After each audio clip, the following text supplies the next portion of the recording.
건축주를 위한 가장 기본적인 건축 지식을 1강부터 50강까지 마쳤습니다.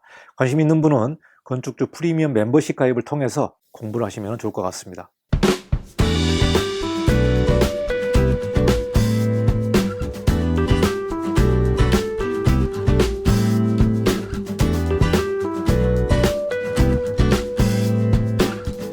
자, 여기는 뭐냐면은 허가 등을 받거나 신고를 한 것으로 본다.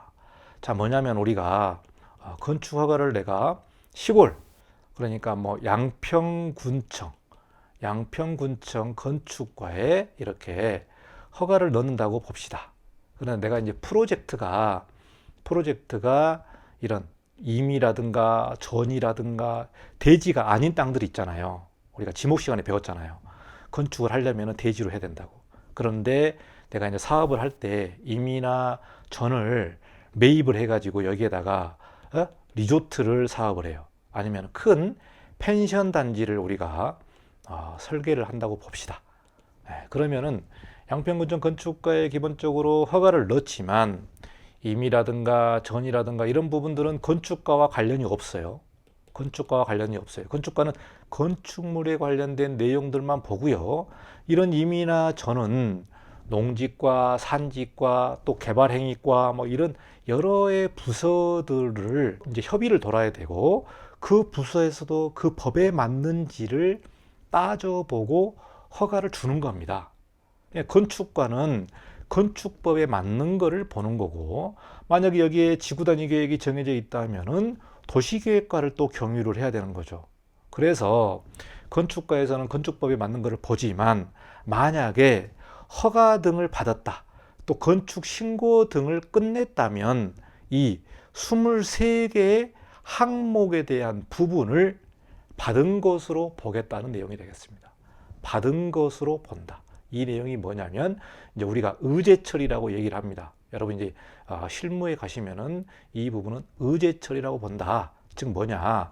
건축 허가가 났다. 건축 허가를 듣겠다. 그러면은 이 23개 항목에 해당되는 부분에 대한 허가도 받은 것으로 본다. 여기 나오죠. 관련 법률에 인허가 등이나 허가 등을 받은 것으로 본다. 이렇게 나와 있기 때문에요. 여기서 보시면은 뭐냐? 방금 전 임이나 전 같은 경우는 개발행위 허가를 받아야 된다고 그랬죠. 형질 변경을 해야 되니까. 이런 부분 여기 보면 개발행위 허가잖아요. 개발행위 허가는 건축법이 아니고 국토의 계획 및 이용에 관한 법률에 대한 개발행위 허가입니다. 이것도 받아야 되니까 허가를 듣겠다고 보면 개발행위 허가를 받은 것으로 본다. 그러니까 이 개발행위 허가를 처리하는 부서에 대한 협의를 받아야 되고, 이거에 대한 그러니까 건축가가 여러 가지 부서로 이렇게 협의 공문을 보내요. 그 협의를 받으면 이거를 보고 거기에서 오케이 해서 협의를 넘기면 이제 처리하는 것으로 봅니다.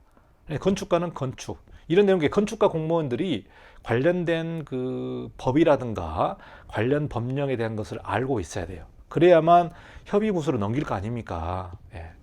여기 보시면은 뭐 실시계획인가라든가 또 산지 전용 신고, 여기 보시면은 이제 임이나 전, 뭐 개설, 또 사도 개설 허가, 이런 데는 쭉 한번 보시고요.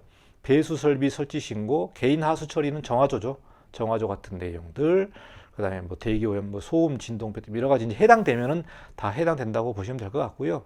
여기에서도 이제 또 다른 해당 안 되는 것, 여기에서 이제 나오지 않은 것들이 뭐냐면은 철도, 우리가 지하철 있잖아요. 지하철 바로 인근에 건축을 하는 경우는 또 지하철 공사와 협의를 해야 돼요. 서울시 같은 경우는. 네. 그다음에 철도청, 철도 관련된 그 내용에서 바로 인접해 있는 땅들은 또 철도청하고 협의를 해야 됩니다. 그러니까 이런 부분들을 또 별도로 협의해야 되는 항목들이 나오기 때문에 이런 땅들이 이제 걸리게 되면 상당히 조심을 해야 되는 내용이 되겠습니다.